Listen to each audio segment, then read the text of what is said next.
Sometimes, the deepest wounds don't come from enemies, but from the people we love most. My name is Richard. I'm 68 years old. And until recently, I believed I had done everything right as a father. I traded sleepless nights for diapers and bedtime stories. Worked extra hours to pay for my daughter's college. I was there for her first steps, for the tears of her first heartbreak, and for the small joys of everyday life. But nothing, absolutely nothing, prepared me for what she said one Saturday morning, just 2 weeks before her wedding. "Dad, I think you're too old to walk me down the aisle." Those words echoed inside me like thunder in a silent room. Too old? After everything? After being her rock for almost 3 decades? In that moment, it felt like the ground disappeared beneath my feet. And everything that happened after that? Well, it's a story that needs to be told. Not just because it's personal, but because maybe, just maybe, you, whether you're a father, a mother, a son or a daughter, need to hear it too. This isn't just a story about rejection. It's about reconciliation. About dignity. About what makes us human. Even when the world seems to forget. She was born on a rainy Thursday.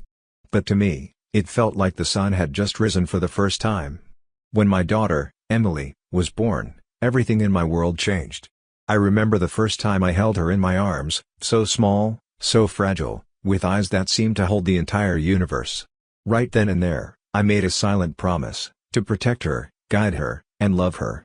Until my very last breath. I was never a wealthy man. Not even close. But I gave her the very best of what I had, my time, my advice, my shoulder to lean on. I built sandcastles with her during summer vacations, taught her how to ride a bike, and took her to the park every Wednesday because it was her favorite day. Emily was my pride and joy. When she had a fever, I slept on the floor next to her bed. When she was afraid of thunderstorms, she found peace in my arms. At every school play, there I was, teary-eyed, holding a shaky camera, overwhelmed with emotion. "You were always there, Dad." Every single moment, she used to say that to me on our birthdays together. The teenage years brought some distance, as they often do. But even when she slammed her bedroom door in frustration, I'd be on the other side, waiting for the right moment to say I love you. Even when she said she didn't need me anymore, I knew deep down I was still her safe place. I was a single father for nearly 8 years before I met my current wife. And during all those years, Emily was the center of my life. My compass. My reason for getting up in the morning. When she got accepted into her dream university, I cried in the bathroom so she wouldn't see. And when she brought her first boyfriend home, well, I smiled with my face, but I was trembling inside. Time was flying, and my little girl was growing up before my eyes. Nothing, absolutely nothing, ever hinted that one day she'd tell me I was too old to walk her down the aisle. But maybe the signs were there. And I just refused to see them. At first, it was just little things. Small shifts I chose to ignore. It started almost imperceptibly. Emily had always been affectionate with me. She called every week, sent pictures from her travels, asked for advice before making big decisions. But after she got engaged, something began to change. The calls became shorter. The replies to my messages more delayed. Every time I asked about the wedding plans, she would say, "We're still figuring things out, Dad. I'll let you know." There was an emotional distance. Like I was being quietly pushed to the sidelines of her life. And the worst part? It came without explanation. No fight, no confrontation, just silence. The first time it really hit me was when she sent the save the date card. It was beautiful, elegant, with a photo of the two of them smiling like they had the world ahead of them. But at the bottom, where I expected to see a simple father of the bride, Richard, my name was missing. Instead, her biological mother's name was printed, the same woman who had been distant for years. I didn't mind her being mentioned. What hurt was my absence. The painful omission of someone who had always been there. I chose to ask gently, without accusation. "Hey, sweetheart. I noticed my name wasn't on the card. Is everything okay?" The reply came blunt. "It's just simpler that way, Dad. No offense. No offense." Those words pierced through me like an arrow. Still, I tried to brush it off. I blamed it on wedding stress. On the chaos of planning and deadlines. Weddings can be overwhelming, I told myself. Maybe, in the end, it would all make sense. But nothing could have prepared me for what came the following week. The conversation that would shatter my heart into pieces. Sometimes, it takes just one sentence to undo a lifetime of memories. It was a Saturday morning. I remember it clearly, The sun had barely risen, and I was already making coffee, just like I used to when Emily was little. She stopped by for a quick visit. Something about her felt different. More serious, more distant. Still, my heart filled with joy just seeing her walk through the door. I made her favorite coffee and sat down on the couch, eager to hear about the wedding, her plans, her life. But she seemed uneasy. "Dad, can we talk about something kind of important?" I smiled, though I felt a cold knot tighten in my stomach. I nodded. Then she said, without hesitation, "I've been thinking a lot. And I just don't think it's the right image for you to walk me down the aisle." I sat in silence, confused. "I mean, you're older now, you walk a bit slower, and the ceremony has a certain aesthetic we're going for. It's not personal, Dad. It's just, you know, the vibe." The vibe. That word sounded ridiculous. As if 20-something years of love and sacrifice could be dismissed over aesthetic. "You think I'm too old?" I asked, my throat tightening. She looked away. "It's just, people might not get it. I just don't want it to be awkward." And there it was. The raw, cold truth. I had become an inconvenience. An obstacle to her perfect image on her big day. The man who raised her, protected her, sacrificed for her, was now a detail to be gently excluded. I tried to hold back the tears. I tried to stay composed. I smiled politely, my voice trembling. "If that's what you want, Emily, I understand." But I didn't understand. I couldn't. My heart was breaking into pieces. I left the room and went to my bedroom. And there, for the first time in many, many years, I cried like a child. It's not always betrayal that breaks a man. Sometimes, it's the silence that follows. In the days following that devastating conversation, my home, once full of laughter and life, became an echo chamber of memories. I could almost hear little Emily's giggles bouncing off the walls. Every corner reminded me of something: the hallway where she learned to walk, the stairs where we sat and talked about life, the garden where she used to run holding my hand. And now, just silence. But what hurt even more than her decision was everyone else's silence. No one called. No one asked questions. No one defended me. My wife tried to console me, but her position was delicate. She didn't want to seem like she was taking sides against her stepdaughter. My brother said things like, "Maybe it's just a modern thing, Rick. Try not to take it personally." And I kept asking myself, if I'm not the one walking my daughter down the aisle, then what do I even mean to her anymore? The days grew heavier. The official invitation arrived, and once again, my name was nowhere to be found. I was just another guest. A background character in the biggest chapter of the girl I had raised. I started wondering if I should even go. Maybe my place that day wasn't in that church. But here at home, in silence, like so many other forgotten fathers. But something inside me whispered that I needed to be there. Not for acknowledgement. Not for pride. But because, even with a broken heart, I was still her father. And fathers show up. Always. So I bought a new suit. I sat in the back row of the church, in the quietest seat I could find. And I waited. Invisible. Little did I know the real turning point was yet to come. And that on that very day, the world around me would come to a sudden stop. I didn't belong there. But I couldn't stay away. The big day arrived. The sky was clear and blue, not a single cloud in sight, as if the universe had conspired to create a perfect day. At least, for everyone else. I put on my new suit with trembling hands. The tie I wore was one Emily had given me years ago, still in perfect condition. I wore it because, in some small way, I wanted to carry a piece of her with me. I left the house early and parked a block away from the church. I walked slowly, like a man unsure if he wanted to arrive. When I stepped inside, no one noticed. No heads turned. No greetings. No nods. I was invisible. And that was okay. For the moment. I took a seat in the very back pew, turned slightly to the side, trying not to be seen. And I waited there. The music began. Guests rose to their feet. The back doors opened. But not for me. It was her biological mother who walked Emily down the aisle. The same woman who had been absent for most of her childhood. Now walking in the place that was meant to be mine. I smiled. Not from joy, but from survival. Emily looked stunning. And even with my heart in pieces, I felt proud. Proud to have helped her get there. Even if she didn't see it. Even if no one else knew. Then, something strange happened. The music stopped. A murmur spread through the guests. The groom stood at the altar, frozen, his face serious. His eyes scanned the church. Until they found me in the back row. And in that moment, everything began to change. Sometimes, it takes a stranger to remind us who we really are. The church fell completely silent. Emily was just a few steps from the altar, but the groom didn't move. He didn't smile. He didn't extend his hand. He just stood there, staring at me.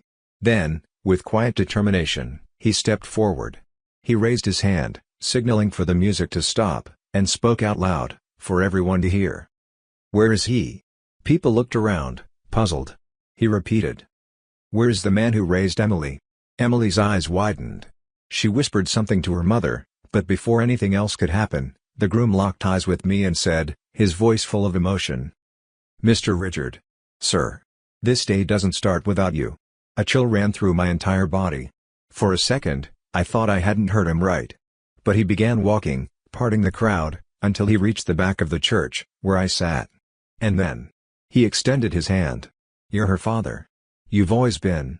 Come walk her down the aisle with me." Time seemed to freeze. Guests began to turn, surprised. Some stood. Others were already crying. And I could barely stand, overwhelmed by the flood of emotion. With his help, I rose to my feet. Together, we walked back to the doors of the church, where Emily was waiting, tears running down her face. Maybe from shame. Maybe from regret. Maybe from relief. Maybe all of the above. She tried to speak, but I simply smiled. "It's okay, sweetheart. I'm here." And then, finally, we walked down the aisle. Me, her, and the groom. Side by side. It was a silent moment, but it thundered louder than any wedding march. A moment that said more than words ever could. Sometimes, walking slowly with dignity says more than 1,000 grand entrances. As we walked, me, Emily, and the groom, the church remained completely still. Not from awkwardness, but from reverence. It felt as if each step transformed that aisle into more than just a path to the altar. It became a path of healing, of redemption, of truth. With every footstep, I watched the faces in the crowd change. Some had tears in their eyes. Others held their hands to their chest. A few couldn't hide their sobs. Not because they were witnessing a beautiful ceremony, but because they were witnessing something rare. A public, undeniable righting of the wrong. Emily held onto my arm, tighter than she ever had before. I could feel her uneven breathing. She avoided looking at me, maybe out of guilt, maybe shame. But her grip said everything. "I'm sorry. I forgot who you were. Please forgive me." And I forgave her the moment our steps aligned. Because a father doesn't just love when it's easy. He loves especially when it's hard. At the altar, the groom shook my hand firmly. He looked me straight in the eyes and said, "Thank you for giving me the woman of my dreams." I simply nodded. My voice had long since left me. But inside, my once wounded heart beat stronger than it had in years. Not from pain, but from pride. The ceremony resumed. The music played. The vows were spoken. But the moment no one would ever forget was the moment a forgotten father was seen again. Forgiveness doesn't erase the past, but it gives us the courage to face it, together. The ceremony was over. Guests made their way to the reception, but I stayed behind, sitting quietly at the now empty altar. I needed a moment to breathe, to make sense of everything that had just happened. That's when I felt a hand on my shoulder, light, trembling. It was Emily. She knelt down beside me. And for the first time in what felt like years, she looked into my eyes, not as a bride, not as an adult, but as the little girl I once held. Her eyes were filled with tears. But what struck me most was the silence. We didn't say anything at first. We just looked at each other, long and deep, letting the moment speak for itself. Then, in a quiet, trembling voice, she finally said, "Dad, I don't know what came over me. I got caught up in the wedding, in the aesthetics, the pressure. And I lost sight of who you are. Of what you mean to me." She gripped my hand tightly. I thought I wanted a picture-perfect wedding. But I forgot that the most beautiful part of my life was always you. That's when my tears came. I wanted to say something deep, something to make her understand how deeply she had hurt me. But all I could manage was, "You'll always be my little girl, Emily." That never changed. Not even for a second. She wept. We both did. We hugged, tighter than we had in years. It was a long embrace. One that carried the weight of everything left unsaid, and the hope of everything that could still be healed. In that moment, there was no resentment. No ego. No blame. Only love. And the raw, Beautiful truth that real bonds can stretch, but they don't break. In a world obsessed with youth and image, we often forget to honor the people who got us here. My daughter's wedding wasn't just an event. It was a lesson. Not just for her. Not just for me. But for everyone who sat in that church, and maybe now. For you too. In the days that followed, I received messages from guests, friends, even strangers. I've never seen anything so moving. It made me call my dad for the first time in years. It opened my eyes to how much I've ignored my aging mother. And it got me thinking. We live in an age where appearances are everything. We chase perfect photos, flawless events, weddings that look like magazine covers. But in doing so, we forget the faces with wrinkles. The slow steps. The gray hair. We forget the people who carried us when we couldn't even stand. A father's love isn't always celebrated. It doesn't come with flowers or glitter. It's built from silent sacrifices. From overtime shifts. From walking through storms just to pick you up from school. From giving up personal dreams so yours could live. And yet, it's love. Real, powerful love. Deserving of respect. Deserving of presence. Deserving to be remembered. Today, my relationship with Emily is stronger than ever. She calls me every week. Asks me about life. Wants to hear my stories. And most importantly, she sees me now. So if you still have a father, a mother, someone who raised you, and maybe you've pushed them aside because life got busy. Stop. Call. Write. Show up. Because one day, they may no longer be here. And you'd give anything for one more walk beside them. We grow old. But we never outgrow the people who loved us first. That was my story. A real one. One filled with pain, but also hope. And if it touched your heart in any way, then it was worth sharing. Fathers and mothers are not eternal. But what they give us, their love, their time, their silence, their forgiveness, can echo for generations. And all they ask in return is that we be grateful. That we show up. That we be human. If you still have the chance to thank the person who raised you, do it today. Don't wait for time to teach you through loss. And if this story made you reflect, if it stirred your emotions, or helped you see things differently, I ask you, from the bottom of my heart, folded hands emoji, like this video, so it can reach more people who need to hear it. Speech bubble emoji, leave a comment below, share your story about your dad or mom. Or just tell me what this story made you feel. Push pin emoji, and subscribe to the channel, because every week I share real stories just like this one, about family, forgiveness, resilience, and what it means to be human. Thank you for staying with me until the end. See you in the next story. Because no one is ever too old to be loved.